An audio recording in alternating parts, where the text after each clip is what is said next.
Previously in X-Men, Rachel Summers is transported from a dark and not so distant future and has seemingly come to terms with this present being different from her past, accepting that she is from an alternate timeline.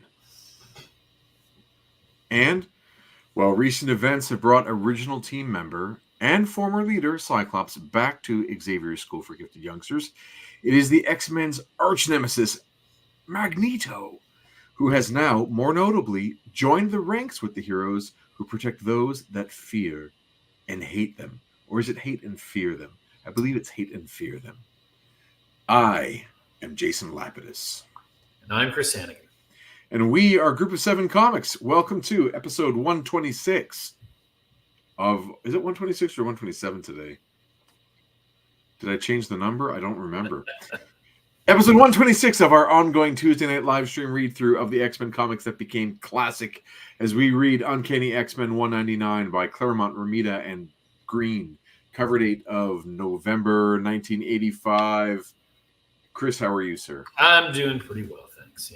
It's look at the chat there, and it's pretty hot down in Philly. Ali, you're mentioning that. It's pretty hot up here in the Toronto area as well. Yeah, it's so grueling that my dog doesn't want to even go out. Yeah, I got two dogs who are just like, forget it. Yeah, well, open the door, they quickly go out for a pee, and then come right back in. Yeah, that's the same kind of thing that's happening in my world, and I feel for those pups, but I also miss my couple walks today. I really enjoyed doing that. Yeah, and I should have just done it on my own, but I was busy living life and making comics and doing stuff. Doing stuff. Chris, this is very exciting. I'm really happy to be here with you tonight. Usually I'm not, but today I'm feeling the juice. I'm really loving the X-Men and excited to dive into this stuff and move forward, because each week we take another issue off the list. We move forward in this, 15 plus year narrative by Chris Claremont and his collaborators. And it just gets kind of richer and richer and fun. And these memories from childhood come up for me that are, obviously near and dear to my heart. But I love to see where, these things go, where characters' arcs go, and how it plays forward into the other media that we love, the movies and the animated series. And so this is another step forward, and we're itching towards something like kind of monumental, which we'll touch on at the end. I don't know if you know about it yet. So I'm happy to throw a little surprise at you, because although this is 199 and the next issue in the publication, of course, is 200, X-Men continuity-wise, there is an event in between. What? It's notable. Yeah. So I'm excited to get there with you as the time comes. What else do we want to talk about before we start? Anything else, or just dive into this? Dive into it, I think. Well, we got this cover just to compare here for a second. This is like the digital version. So they're taking the artwork, they're digitizing it, not by scanning printed pages, but by I don't even actually. Okay, I gotta confess, when they make their versions of digital comics on like the Marvel app, I'm not sure if they just recolor things digitally, or if there is another process they go through. Because just look at the harshness, by the way, just between I think that's probably like a 25% yellow to the 100% yellow to the then fading orange. You know what I mean? There's a really clear delineation between those things, right? Yeah. Like you can actually draw a line where it goes from the yellow color plate to that orange fade, right? So now compare that to this, sir. Ready? Compare that to this. Blow my mind. It fades. The yellows fade into each other, and there's like a subtle fade from the orange to the yellow. It's subtle.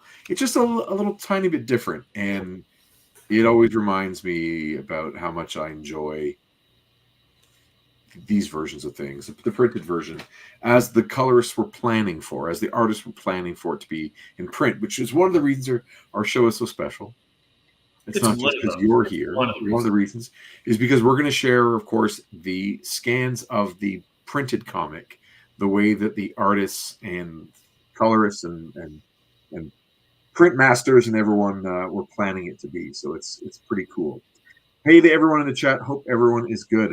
We're gonna dive into X-Men 199. All right, Chris. Born Again. Cannot wait for Daredevil in this issue. It's going to be great. What? Born Again. Oh. Yeah, you wish. Been used. Okay, fair. Here we go. Your boy's back, eh? Look at him. Stan Lee presents The Spiral Path, starring the Uncanny X-Men. Scott Summers was a lost and lonely little boy, found badly injured with his younger brother, Alex, in an open, empty midwinter prairie. Of family, life, anything save his name, he had no memory, and so was raised in a state orphanage. Now, I got to stop right there. Sure. We are 10 years into Chris Claremont's run as writer on X-Men. Who is the character who doesn't know their past? Not this character. No, it's Cyclops. He doesn't know.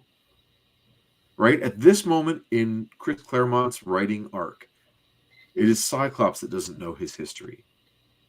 Right? He has that amnesia. He doesn't know his family, nothing. He kind of wakes up probably at that orphanage.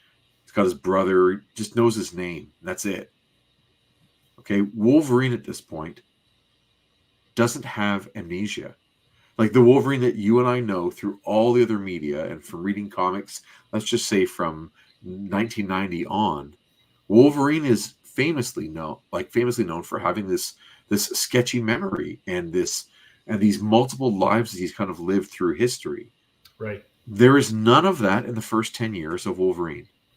Wolverine, in his limited series, says that Mariko can trace her lineage back, 1,000 years, Japanese nobility, and he knows his father, and that's it. Right. And I think that was to imply not that he has a bad memory, or that his family history is not the kind that people write down and they're not of the class that has documentation about their history. It's just that he knows his daddy and that's about it. And there's no talk of him not having memory, but it's Cyclops who does. Mm-hmm. I find that interesting because so much of what Wolverine is known for now is I can't remember. Only remember. In his teens, he discovered he was a mutant whose eyes fired bolts of well-nigh irresistible force. That was when he became an X-Man with those amazing swashbuckler boots that Dave Cockrum loved so much. Thanks, Chuck. That's true. Pew, pew, pew. I love when he shoots multiple. In one image. Very cool. Mm-hmm. And you got one of your favorite characters to do the voice of his back right now. I know. I'm excited for you. Did you want to talk about the production team? Sure. It is our regular team, luckily, of Chris Claremont, John Romita Jr., and Dan Green on art. And, an extra letterer.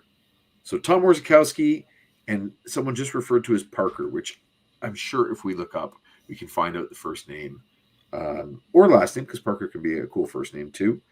I'm wondering what made it so they needed an extra letterer. I wonder if we're going to notice a change. If they changed the script at the last minute and called in a staffer.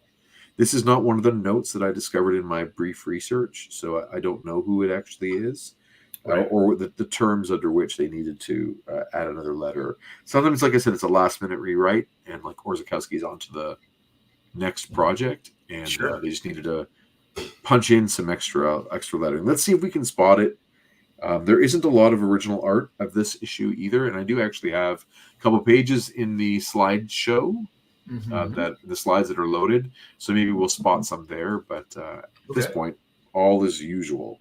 And of course, Glynis Oliver on colors and Innocenti editing. That's and Jim Shoots. Jimmy Shoots. Jim Shoots. Okay, here we go. Okay. gotta throw it here. we go. Most impressive, Cyclops. Married life certainly hasn't blunted your fighting edge. If you've no objection, however, we must talk. Can you join Wolverine and me here in the control booth? I'll shut down the training sequence. No need, Dr. McTaggart. I could do that myself. I love this side of Cyclops. Like, I wish they used this power more. You and I have talked before about the character Crosshairs in Bad Batch. There's at least, one scene particularly where he needs to take a staircase and a hallway, and he throws these mirrored, adhesive discs, and then is able to bounce shots off these mirrors. And I love that as an idea. Like, that's what's in Cyclops' pouches to me, is he has a bunch of reflective surface. Yeah, reflective surfaces that he can throw onto things. And can you imagine if he's prepared for you to, if he's ever holding down a Thermopylae, he's got the short space, and he gets everyone to walk into a hallway or an aerospace, and he's prepared. He can just bounce things off from every angle and get everyone. So I like this power. I wish he used it more often in stories. Totally. Anyway, very, very nice. Remind me to never face you over a pool table. Praise indeed, Wolverine. Run the cleanup program, will you, please? Moira, to tide this mess I've made. I'll be upstairs as soon as I've toweled myself off. You know we need more of? Toweling ourselves off. Oh, you're going to get some on the next page. Here we go. Excuse me, Cyclops. I was hoping we could get together this afternoon. Oh, hello, Rachel. Something's come up. I'm sorry, I forgot. Couldn't wait, Rachel. This is very important. X-Men business. Sounds serious. I have to go, Rachel. But sure. We can meet later. Sure. No problem. I understand. You're scared. I can see it in your thoughts. Well, mister, so am I. She is his kid. She is his kid. Is his. She's got the Mr. gene. The Mr. gene. And which the band Mr. also had, by the way. Well, they had the double. They had the double gene. Yeah. Twinsies. Is she okay? Rachel, I mean. Not really. Why the blazes should she be? Oh, no, that's Wolverine. I was distracting you. Sorry. Ali says, "Oh my God, amazing, the Moira voice." Yeah, I don't know if she's ever heard you do it before. No. It's so much fun. Not really. Why in blazes would she be? Think, bub, where she came from and what she's been through. In her future, that may yet to turn out to be ours. She saw the X-Men killed, plus her family, her friends. Pretty much everyone she knew and cared for. We're a constant reminder of all she's lost and stands to lose again. But why is she so interested in me, Logan? Gentlemen, I'm afraid I've neither time nor patience to deal with what may be. My concern is the world as it is. Not idle speculation, Wolverine, but reality. All right then, Moira, why did you summon me? What's wrong? It's Charlie. Professor Xavier. He's dying. No. Yes. I don't believe you. Last Christmas he was mugged. If not for the aid of the Morlock healer, he'd have died on the spot. But complete recovery was contingent on his taking things easy. That hasn't happened. Lately, he's been busier than ever, and it's cost him dearly. All his body systems are breaking down: blood, liver, nerves, everything. Why didn't he tell me? He didn't tell anyone, laddie. He's a proud man. He doesn't want any pity or sympathy. Obviously, he feels there's too much left undone, and he's working like a madman to accomplish what he can. That's probably why he brought Magneto into the school. Charlie may well intend to take his place as teacher here. No way. No matter how sick the professor is, he can't be that crazy. Magneto's a villain. He and the X-Men have been bitter foes from the start. I know we've worked together of late. I know Magneto says he's reformed, but I don't believe it. I won't. I can't trust him. To me, if Charles hands this school, the X-Men and New Mutants, over to Magneto, he's as good as signed our death warrants. You could be wrong, bub. I'm not prepared to take that risk. Moira, how long? How much time does he have? If he's lucky, he may see the birth of your child. Oh, no. That's her saying it. Yeah, and Rachel telepathically eavesdropping. That's right. Jeez, Rachel. Chuck comments on that first panel. I believe he's talking about this page being like, the chef's kiss, beautiful. In that you get the juxtaposition between the trio up in the control booth and Rachel, in the darkened room because she was left alone and just that silhouette of her. It's good storytelling, right? Yeah. When did Scott take his top off? Good, important question, Chuck. Toweled off. He was toweling off. So he took off his top and his mask, got the towel, and then walked up to the control booth. And that scene was not included, but maybe there can be another version of this, like with additional pages, where the X-Men use restrooms and other change room facilities that's more to your liking. He was sweaty, Jason. That's right, exactly. Jason Jose knows. He knows the deal with Cyclops and the Schwitz. Sweaty. He was sweaty. He was sweaty. Sweaty. Washington, D.C. Have you stood on this spot, by the way? Yes, I have. Me too. And I don't remember a swan, but I mean, it could have been there at some point. True. I don't remember a swan either. And maybe that was an 80s thing. The Reagan years, the Swan years, as they're known. Swan years. All that could happen while we were in that spot or on that spot in DC was my children just kept wanting to run around it, yelling "On your left." That was right, of course, nonstop reenactments of scenes from Winter Soldier. Wow. Washington D.C., home of Valerie Cooper, special assistant to the President of the United States. Hello, Val. Oh. Okay. Are you Mystique and I'm Val? Is that what we're going to do? Yeah, I think that's how we're doing it, yeah. Beautiful. Hello, Val. Who are you? I could be you. Who's to say I'm not? And that you're the imposter? I am Mystique. Leader of the Brotherhood of Evil Mutants? The same. Although that organization may well have outlived its usefulness. Have some wine. You look like you could use it. What do you want? Are you here to kill me? No. So you've no more need to be frightened. Before you go on, okay, a couple things. So we know Val Cooper also from the cartoon, right? She was on predominantly in X-Men 97.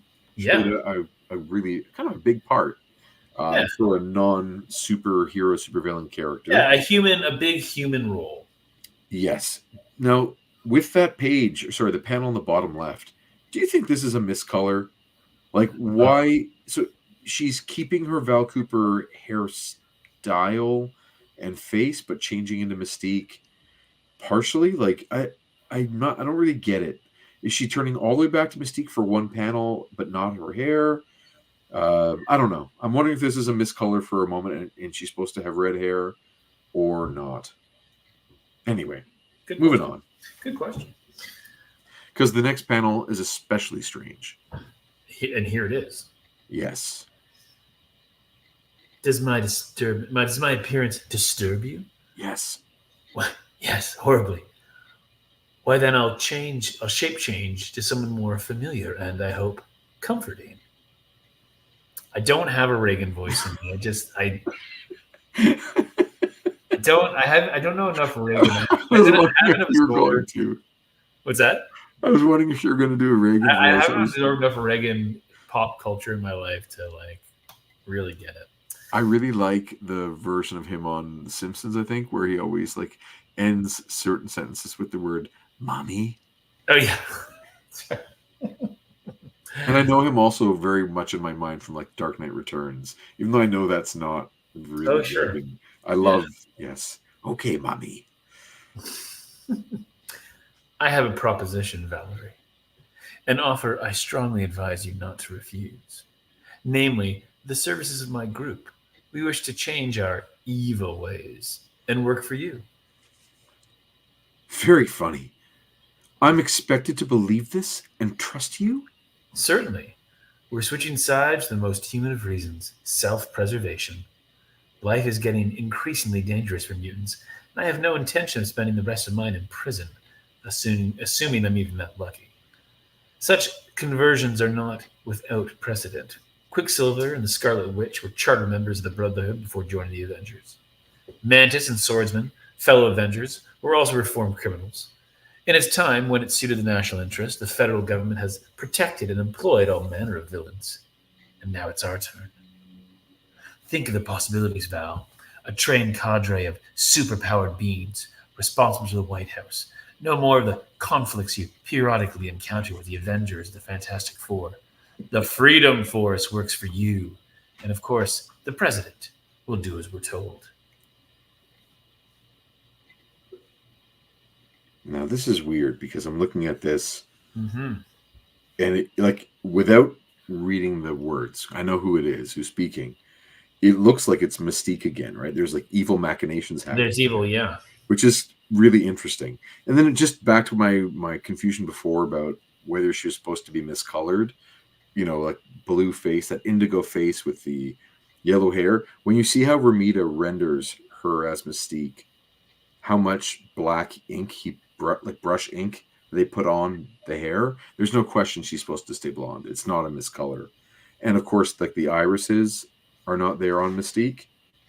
And then the skull jewel in the middle of her head, which I've never understood, is also not there when she's like half transformed. So it's very clearly colored correctly and kind of interesting. Tempting. Full pardon, conditional on performance.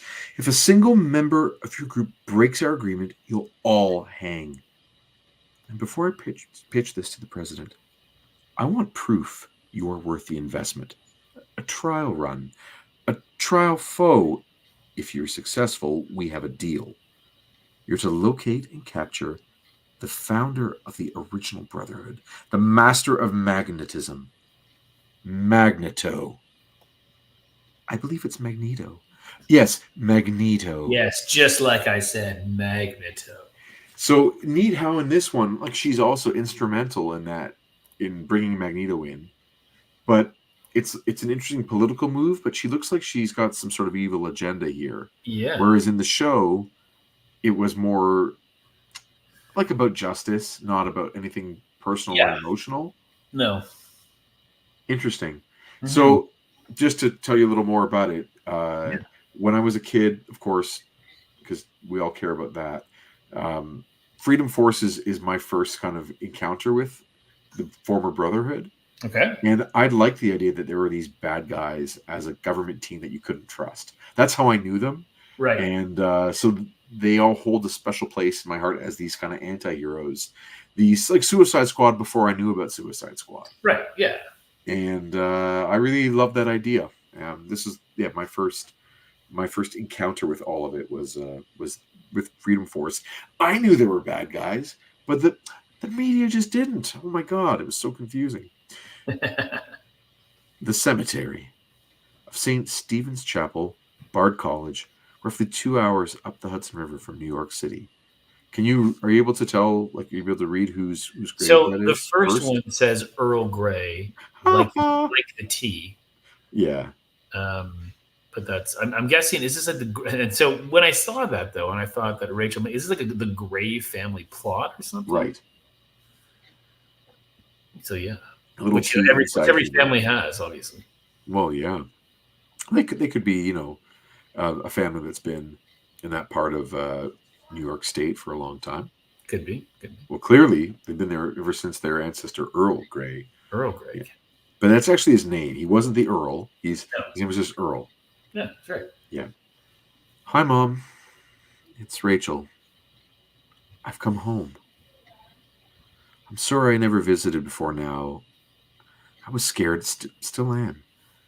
I miss you so much. I wish you were here with me, alive. This is the house where I was born. There go Grandma and Grandpa, or Grandpa and Grandma, excuse me. The people I loved best next to you and Dad and the X-Men. I saw them die too, in the anti-mutant riots. I could call out, bring them back, tell them who I am. I'm a telepath. I can easily reach them with my thoughts. But I won't. I can't. This isn't my home, really. You aren't my family. I'm a stranger. In my world, my timeline, my memories, Jean Grey lived. But in yours... I'm sorry, John. That's right, yeah. I would give anything to not be the bearer of such tidings. I know it's small consolation, but Jean sacrificed herself that the universe, all creation, might live. To save the X-Men, Mom became Phoenix. But the power was more than she could handle. It got out of control. That part's the same in both histories. Child of light became one of darkness. You fear me, all of you, and with good reason. What I do to this plant, I can just as easily do to you. Good grief! She turned into crystal. Who are you? What are you? I am that I am. I was your daughter. No, you're not mine. Not any part of me. I deny you. I cast you out. Grandpa, don't. Hey, you know what would be great if she just, obliterated Grandpa. Yeah. just fried him. I don't understand. You don't understand. When you're a telepath, you see things in people's minds, even those you love, that hurt. Mom was so powerful as Dark Phoenix. She couldn't shut that out. She was hurt to her soul. So much so that she had to hurt back. How come you loved her enough to see that in my world, but not in this one? Oh no. Stop it. Go away. Leave me alone. I don't want to see this. But these are memories. Whereas what came before were merely fantasy visions derived from what Rachel read in the X-Men's Dark Phoenix file. Memories will not be denied. Motherhood becomes you, sweetheart. It better. I do all the work. Why so pensive, Scott? The world, I guess. Mutants have always been outcasts, but I never dreamed things would ever get this bad. Some really grim bills are being debated in Congress. They may actually be passed, Gene, and stoned into law. Signed. Signed, thank you. Signed into law. Not the nicest or safest time to start a new life. It never is. Oh, Rachel, I want so for you to be happy. I was then, Mom. I was, Mom, then. In your eyes, baby, I see infinite possibilities, a second chance. You're all the hope there is, young lady. Promise as yet unfulfilled. Be true to my faith, Rachel. Make me proud. I tried, Mommy. I wasn't strong enough. Not like you. You were so brave. You fought. I gave in. Hound. No! Heel. No! You're not human, Red. Stop trying to act like one. Don't hit. Please. Don't hurt. When I give a command, Mutie, obey. They sent me to track down mutants, my own kind, so they could kill them. And I did. I was the best. This is the holopathic matrix crystal, imbued with the essence of Jean Grey's personality. Not my mom, but real close. Oh, I sense thoughts, emotions. Most importantly, her presence. As if she was actually here. That's a gorgeous panel, by the way. Mm-hmm. The shadow on her face, the light. Yeah, it was so good. Can you see me, Mommy? What I am? all that I've done. Forgive me for the lives, the hope I lost, the promise I betrayed. They call you the Chaos Bringer. They say Phoenix was evil, that your power was too terrible to be controlled, and your human spirit too weak to withstand its temptation. I say that's wrong. I'm your daughter, firstborn and only child, and I claim the power and the name of Phoenix that are mine by right. And this is the moment, right? This is the first time she ever transforms in a way that has like this costume, this look. The combination of the, I guess, like the tattoos sort of from her hound role, but also the iconography of Phoenix. And when she's used her power before, we've seen it like a phoenix behind her, but not where she's put like an icon on her chest. I like the idea that she kind of has this ball to connect to as well. It's kind of interesting. If it goes somewhere, we shall see. We shall see. My people, mutant kind, are threatened by forces and prejudices and race hatred. Just as my world is threatened by the Beyonder, I mean to safeguard them both. Once Professor Xavier is gone, there'll be no one left powerful enough to help new mutants or protect them but me. This is my chance to balance the scales, to make up for all the bad things I did in the future, and you, Mom, did in the past. I want everyone to remember the Jean Grey who assumed the mantle of Phoenix to save the man and friends she loved more than her life. In my timeline, as well as this one, Mom saved the universe. Can I do any less? And the orb is cracked. Yeah.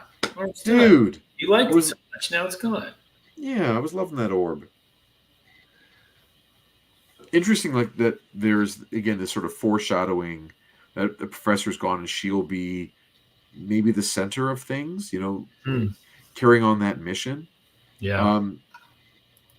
I wonder if, well, I already know the answer, if that will ever come to pass. And, history does not really show that was the case in continuity, but really a neat idea that one day, she'd be the matriarch of the team, perhaps. Yeah. That's cool. Yeah, following her mom's footsteps to say, Yeah. Then some lazy ass color cutting on the red around her hair in that first panel. Yeah. Although we don't know where the lines are supposed to end, it's just, they're just blobs of red. Quick rush job. There you go. What are you going to get? Washington, D.C. A special reception at the National Holocaust Memorial. We are gathered on this Remembrance Day to honor those who endured a horror unlike any ever experienced in human history. The systematic, institutionalized extermination of one people by another.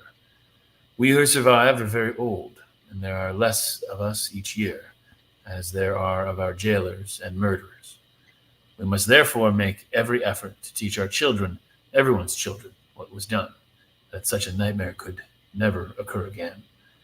We may forgive, but we must never forget. Man's inhumanity to man, how easily the race kills. Then, Lee, it was the Jews. By my nightmare has ever been that tomorrow it will be mutants. Where are all these people in Nazi death camps, Magneto? Or they are related to those who were. You rise to the podium, announce your name and that of who you seek, and await a response. Often there is silence, but sometimes there is news, and very rarely, if you are lucky, even a reunion. My name is Avram Goldberg. I was in Buchenwald concentration camp from 1941 to 1945. I had 3 brothers and 2 sisters. I know the fate of all save my youngest brother, Simon. Thank you. My turn. Kitty, you need not do this. I gave my word. Hi, I'm Kitty, Catherine Pride. I'm from Chicago. Crumbs, I sound like such a jerk. I'm here for my grandfather, Samuel Prideman. He wanted to be here more than anything, but he died last year. He had a sister, my great aunt Chava. She lived in Warsaw before the war. It's pronounced chava.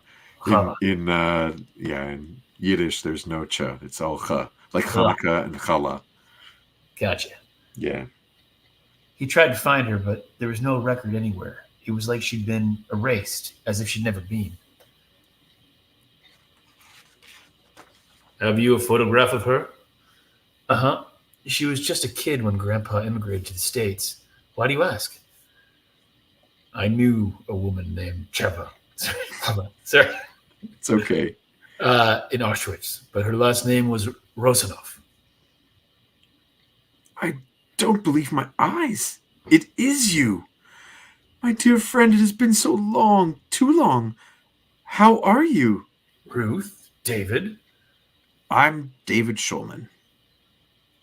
My wife and I knew your aunt. Child, Chava spoke often of her brother in America. Rosanov was her married name.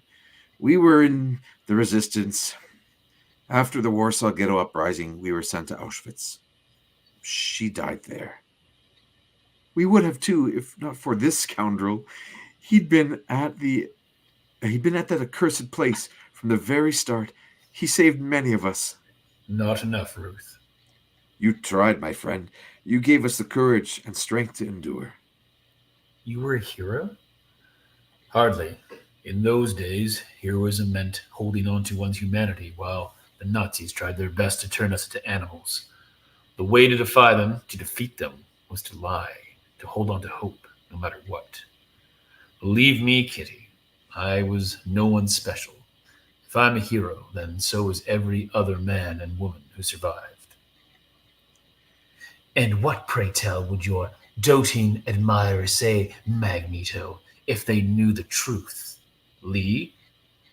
That you'd become one of the most feared criminals on the earth, a man as cruel and heartless and full of hate as any Nazi ever born. Mystique.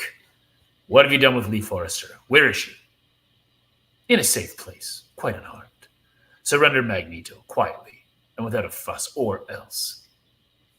What's going on? Who is this woman? At last report, she led the Brotherhood of Evil Mutants. We're a Freedom Force villain, and we work for the United States government. Words and titles have never impressed me, nor do I accept the dominion of any nation over my person. My land, all the countries of the world turned their backs on me and mine when we were condemned to Hitler's death camps. Therefore, in return, I have sworn to deny them. The world is my home, not this or any part of it. You have abducted someone dear to me, Shape Changer. Surrender her, quickly, quietly, and without a fuss, or else. Did you see? He's a mutie. Mutie, what he did? The girl with him. No, we're safe. If she wanted to. Will he hurt us? Kill us. Don't be afraid, dear. Words don't impress me much either, Magneto. By your own actions, you've proven that you're still a villain at heart, a threat to decent, law-abiding citizens everywhere. It's our duty, as well as our pleasure, to bring you to justice. Oh, yeah. Just walking in a room. Walking in a room with a big letter on your shirt. Oh, yeah. And that. Oh, yeah. See that door that Blob came through? Yeah, no. No. I don't know what he did. I love it. I'm like, okay, it goes from it's a fun strategy to get us to empathize with Magneto quickly by hearing about what a good soul he was, and sure, this humble hero. Now, right now, that here comes a throwdown. We're on his side very quickly. It's a good strategy. Let's scram. This is like hallowed ground. We can't fight here. There's too much risk of hurting innocent people. I won't abandon Lee. Find her, Kitty. I'll deal with this so-called Freedom Force. What a mess, and I'm phasing in front of everybody. Bye-bye, secret identity. Kitty is right. I must protect these bystanders. I shall create a magnetic wedge to gently force them out of the building. I imagine in the script, it's the notes, John Romita Jr. Give me a panel where Magneto creates a magnetic wedge to gently force them out of the building. He's like, there isn't an easy way to. Let's just write that in. Let's just, yeah, that's funny. She says mana. Yeah. Okay. His mana is strong, but I can weave a pattern of power sufficient to shatter his shapings. I'm grateful, Spiral. Now perform me a dance that'll bring that overbearing god to his knees. Don't need the new gal for that, boss. Let Pyro do it. His magnetic powers are of no use against my living flame. The orders are to take you life, cobber. So either you behave yourself or I close my fire claw and fry you where you stand. Mystique. You sense trouble, Destiny? Kitty Pryde radioed her teammates. The moment she phased through the floor, the most probable time thread has her returning with Colossus through the south wall. You called it, babe. Right on the money. Colossus, why do you let me phase you inside? You don't want to wreck the memorial. I'm on them, boss lady. It's a real treat working with somebody who can tell the future. Makes life so much easier now. Shadow Kid, look out. I'm okay, partner. As long as I phase, I'm in no danger. Pyro, stop. You'll set the building on fire. Blob, be ready for Nightcrawler. Gotcha, Furball. Oh! You even twitched, little man. And I'll twist your head clean off. Chokehold, me. Hard to concentrate, can hardly breathe. Avalanche, Cyclops and Wolverine approach across the courtyard. No problem, Des. They won't get past me. Shoot! The suckers won't even know what hit them. A gesture, a mental command, sends concrete and earth and stone rolling towards the X-Men like a tidal wave, sweeping them up and carrying them helplessly away. And what does your precognitive comrade say the future holds in store for me, woman? You'll lose, of course. I think not. Another pattern. The man masters all magnetic forces and uses them to transform the metal table into a weapon, a path of power for Spiral to turn back upon itself. The fate you had in store for us, Magneto, has become yours instead. And an amusing band, this.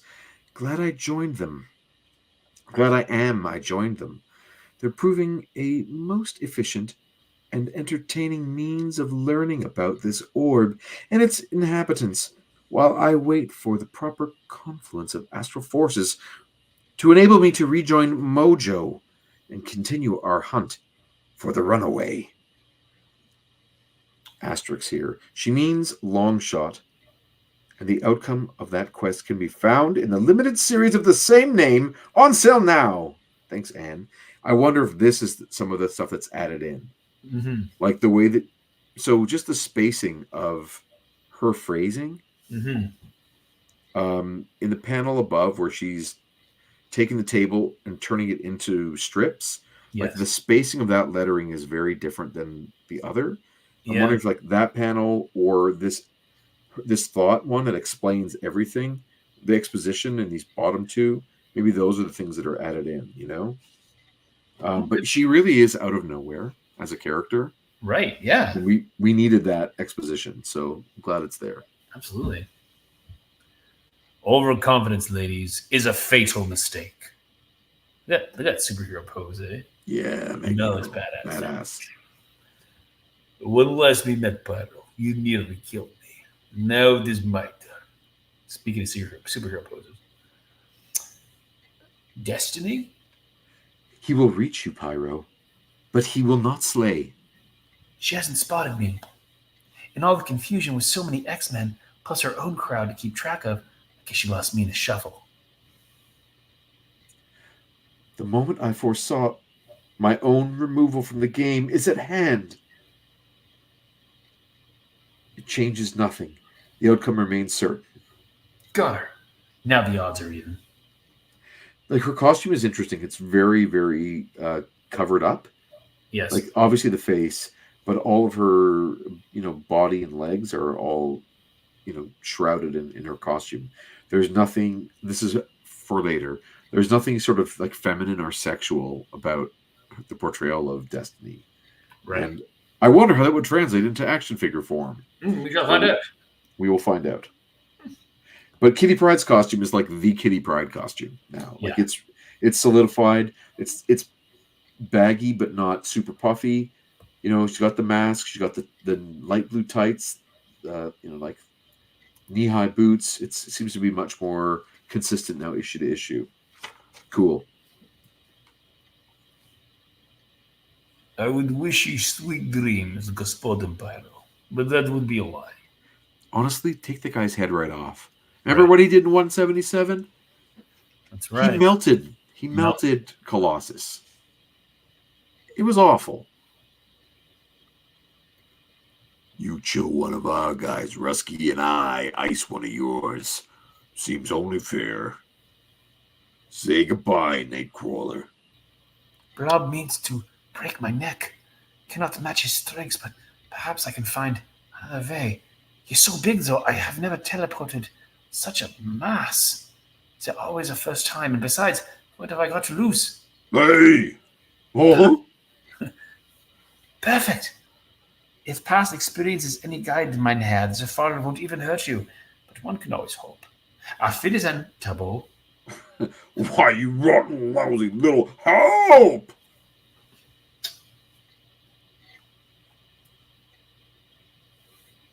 That was almost too easy.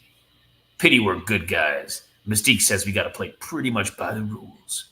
It's a real shame not to finish these creeps off while I got the chance. Them's a break, sugar. Count yourself lucky they're only shaking up Avalanche, or old time's sake notwithstanding, I'd have taken it out of your hide. However, even as Rogue KOs her former teammate, Spiral casts an energy matrix that nearly neutralizes Magneto's power. These also might be like added in letters, Totally. An energy matrix? Sure. Yep. Okay, Sure. cool. Yeah. Not another step, youngsters, or the master of magnetism is history. But then... Spiral. She's only stunned. Drop the gun, sweetheart, or you won't be anywhere near as fortunate. Keep your claws sheathed, Wolverine. I get the message. I found Lee. She's all right. I got her away safely. Fine, Shadowcat. Let's follow her example. We'll leave the Brotherhood for the police. Cyclops, you cretin. We are the police. You're interfering in a legal arrest. My friends, I appreciate all you have done for me, but I cannot go with you. I am staying. That's insane. Perhaps, Cyclops. That is my decision, nevertheless. You did not see the faces of my friends when they saw me reveal my powers. They were terrified, as my wife, Mazda, was so many years ago. It's Magda. It's Magda. God, yeah. It's hard to read on the screen, I know. It is. I'm like, Mazda's a car. I know you do. You really do a great job of it. It's very hard to do. My powers saved our lives. Yet she was more afraid of them and me than of the secret police butchers who murdered our daughter, even though she could turn into a car. Look at what we've done to this place. Think what I would have done to the world. I ask myself, is Mystique right? Have I become the image of those I hated? Go. This is something I must do alone. I am through running and hiding for my own salvation and the good of mutant kind. The time has come at last to take a stand, to face my accusers and my fate. Next, the trial of Magneto. Holy smokes. Very different play out than the adaptation in X-Men 97. Sure. Of how, in that one, there's not even a fight. I like the idea that like villains come as deputized agents of the law, and you get a throwdown, and then he does the equation where he figures out, it's going to cause more wreckage and more suffering if I fight. It's interesting. I always love when Wolverine like gets ready to pop his claws through someone's brain. Yeah. Great threat, right? And it mimics the previous page where she has a gun to Magneto's head. And he's got his it's a great echo. In the mail, by the way, there is a fun one from a Torontonian. Really? Yes, Dr. Raymond Dong. Okay. Also known as Ray Dong. There he is. I love that people put their whole address, and like Marvel used to publish people's addresses. Right. Like more privacy. We know where this is, at 1232 Carlton Street. Like, bring it up. It's bring it up between right the Gardens and Cabbage Town. Like, is that where it is? That is. Have you already Google mapped it? No, but Carlton's not that long a street in downtown Toronto. True. What is it? He's having a whole issue with continuity. It's really funny. Do you remember that annual that is the one where they tell a story around the fire, and then there's yeah. So Storm is at that bonfire. Yeah. And so are Wolverine and Kitty, who have just come back from their journey east, and Storm has yet to go on the boat. But in a previous issue, we see Storm get on the boat and go, and Kitty and Wolverine miss her exit. So he's like, guys, what happened there? How come it doesn't work out? And they kind of laugh at him, not in a mean way, but sort of play it up as being that it's totally clear. They say clear as mud, right? Oh, yeah. So they know that things are very confusing. So it's just a little east of Sherburne, on Carlton, past Allen Gardens, just down the road from the Phoenix Concert Theater.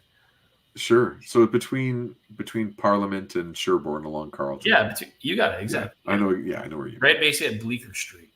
Right. Alex says, I thought it was a way of making pen pal friends. 100%. That's what it was intended. I think as creating a community, right? Like creating opportunity for these people to feel like they were connected to others. And there's some famous pen pal friends that came out of this. Not only comic book creators, but I think even.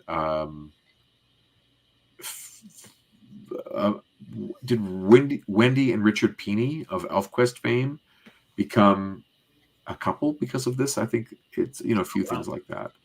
But yes, you could absolutely, if you request not to publish your address, they would not. But a lot of people just did it because it was a different time, right? Mm-hmm. So interesting. I love that was the case. And can you go to the next page just for fun? Yeah. And then, of course, you get the checklist. And I was one of those kids that would look through to see what other issues were out there. Marvel is publishing a lot at this point in time. We're in 1985, and it's less than 20 years since they were kind of like the shackles were taken off by the distributor. So right. I don't know if you probably have heard this, but I don't remember. Marvel's distributor used to essentially be DC. Oh, okay.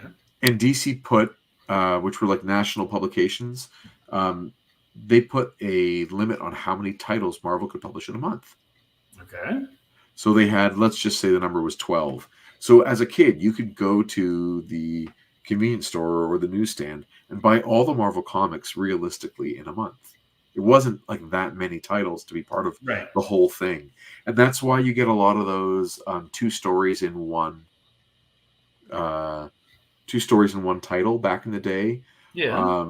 Like Strange Tales or Tales of Suspense, which would be like a Captain America and Iron Man book. Sure. Or Strange Tales would be like a Doctor Strange and a whatever.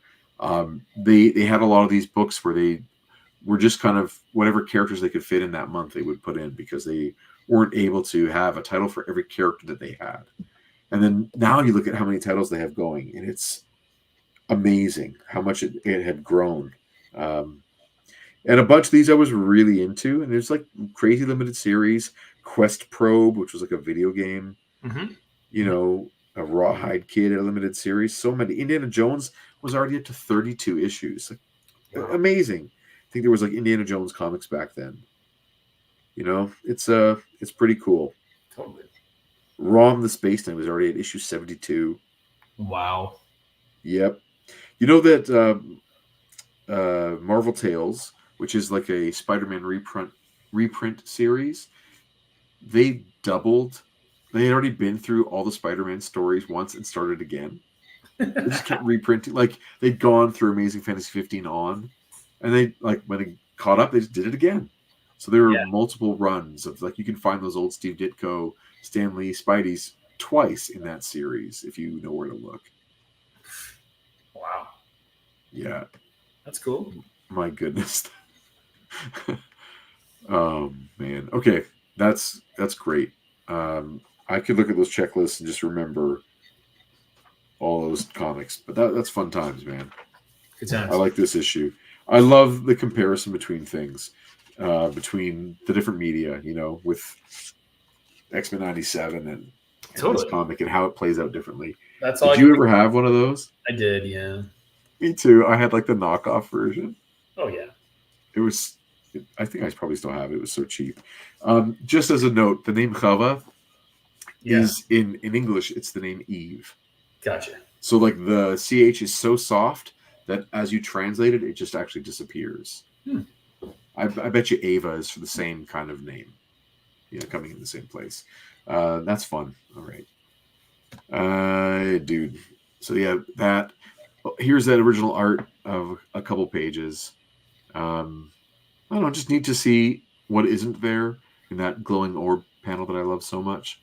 I'm a big fan of that one. And here you see a lot of paste ups. Like go back one, you can see those are inked right on the board. Yeah. So Orzechowski is getting this probably after John Romita Jr. pencils. It goes to the letterer. He letters stuff in. Sometimes does the panel borders too, depending on the arrangement. Then passes it on to Dan Green, who'll do the finished art. You know, any other rendering in ink with the word balloons already in place and everything lettered. And then that passed by Ann Nesenti. She's like, okay, we got to change something. News is coming in. I need some exposition for this character Spiral.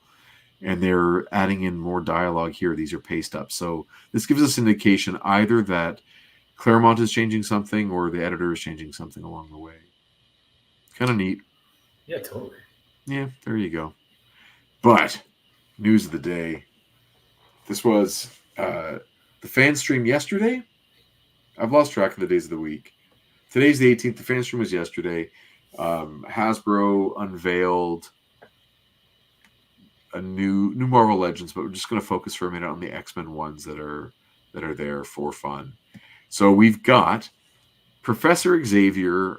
If we go with the comic book version, we see this character on the cover of X-Men, Uncanny X-Men 275. That famous cover with everyone in those team uniforms. Okay. And Hasbro put out all those team characters. He's got a name, right? Yeah, someone in the chat maybe will tell us the name. It's something ominous, you know, but it wasn't revealed right away that it was Xavier. And of course, you and I more recently have seen this look in X-Men 97, where it's a little bit of purple, gold, as opposed to sort of the blue and silver. So don't be surprised if we get two versions of it, maybe one in 97 colors and one in colors from that issue. By the way, the cover of that issue, he's in the purple and gold, but in the interior, he's this. And Mass says Warlord, I think. And the idea in the comics, as we will see, is that, you know, he doesn't know that he's X-Men Charles Xavier.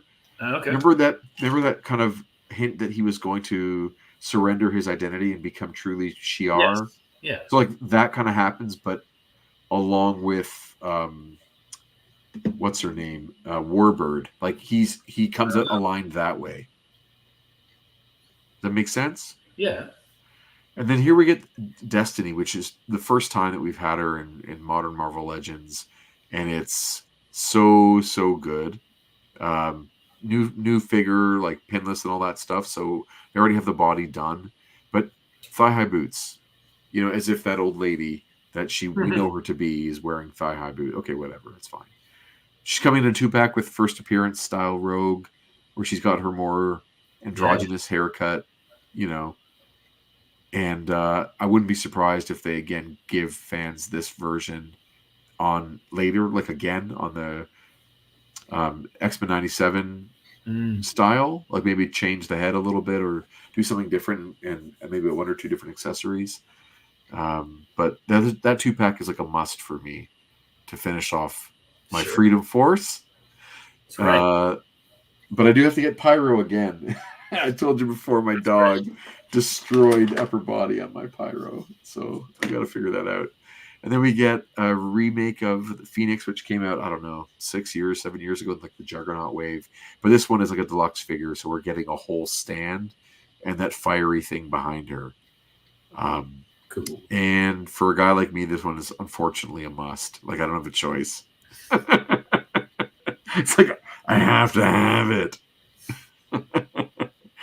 But again, on the new body with pinless, and then the Bloodstorm, it for me is like an easy pass. It's on an older body. It's got the pins in it, and I think they'll give us like Mohawk Punk Storm again on an updated body within the next 5 years. So I can wait. And then last, but by no means least, like the adamantium skull showing through. Like, what a fun twist, and like the fire coming out in his hair and mask style. Yeah. I'm not gonna get this one unless I don't know why I'd have to, but I have no intention of getting this one. The Spirit of Vengeance Wolverine with like flame claws, and that's fun. Yeah. If someone wants it, like I want someone to want it because it looks like a lot of fun, and the pose is so good. But again, it's on the older body, so he's got the pins. So I like this whole. It's kind of weird to give a couple new parts, but to use an older. Yeah, it is strange. I thought they just do everything pinless these days. Yeah, well, to do it pinless, like the way it kind of works is that they have the tooling done, but they can only use the tooling so many times for so many figures in a period of time. So they're probably making other Wolverines pinless with the new pinless body right now. And they have the opportunity to make more stuff if they just use the older molds, basically. So they're putting this one on an older style body, which is still a great body. There's nothing really wrong with it except for the pinless thing or the pinned thing. But yeah, they're very cool. They'll all add to the display.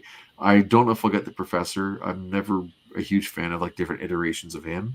I kind of just want one Professor and I'm good. But the Phoenix and then the Rogue Destiny 2-pack are like a must for me. But that's my bias. Cool. All right, dude. Now on to our problem. Okay. Next issue should be X-Men 200. But between X-Men 199 and X-Men 200, something crazy happens. Okay? Does Magneto get a suit?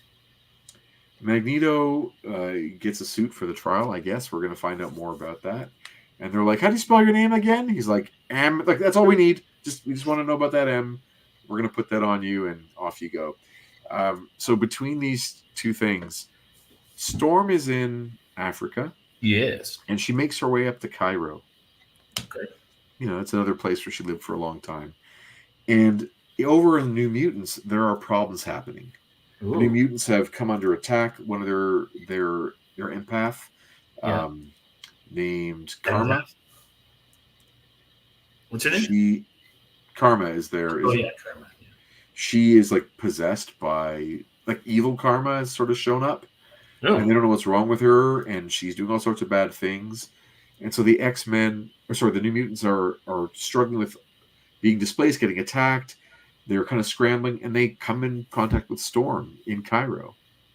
And so she gets involved in their adventure for a few issues. Okay.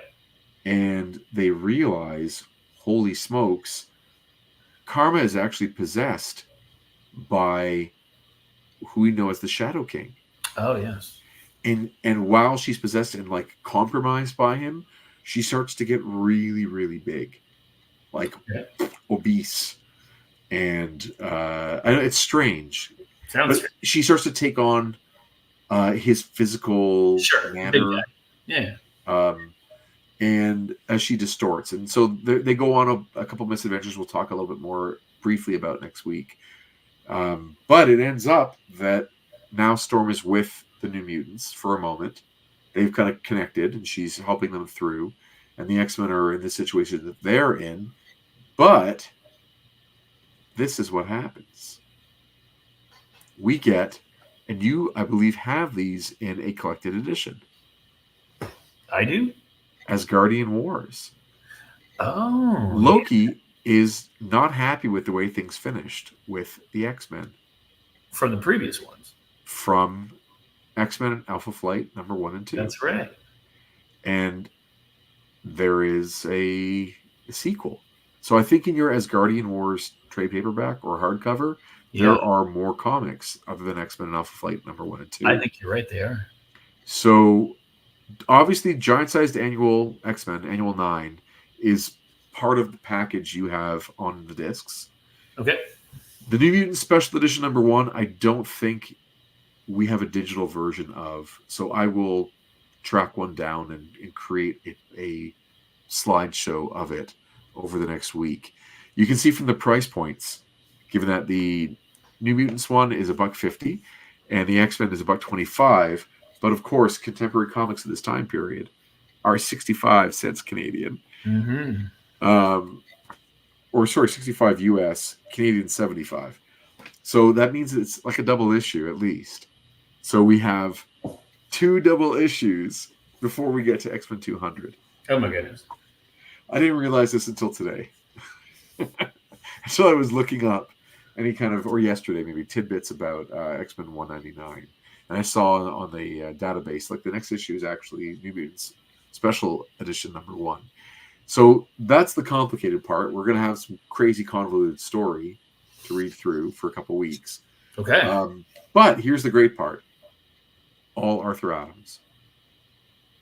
On the... Both. Wow. Both these issues are Arthur Adams. And this is like a fun thing about his journey through X-Men. So, you know, his first kind of comics with Marvel is that Long Shot limited series. I believe it's a 6-parter and Ascenti writing. So Long Shot is a co-creation of Arthur Adams and Ascenti. Right. So she being an ex-editor, trying her hand now at writing, right? Like she gets brought in as assistant editor under Louise Simonson. Now she's editor, and now she's kind of writing under the X umbrella. I'm sure Chris is there to help if she needed, and Wheezy is there to sort of help or guide her with any kind of advice.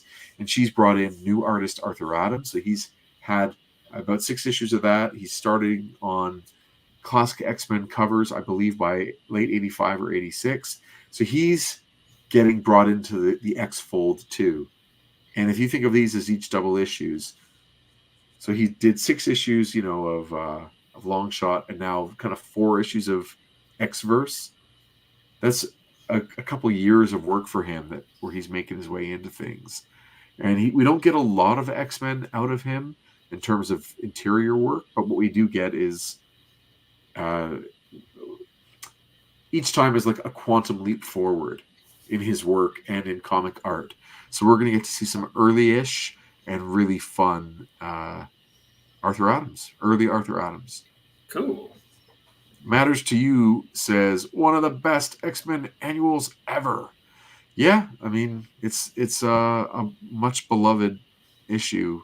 You can see it's I don't know if you recognize the image there of Storm, Goddess of Thunder, but this is the first cover of Thor in Journey into Mystery, 81 or whatever it was. Gotcha. This is an homage to a Jack Kirby cover.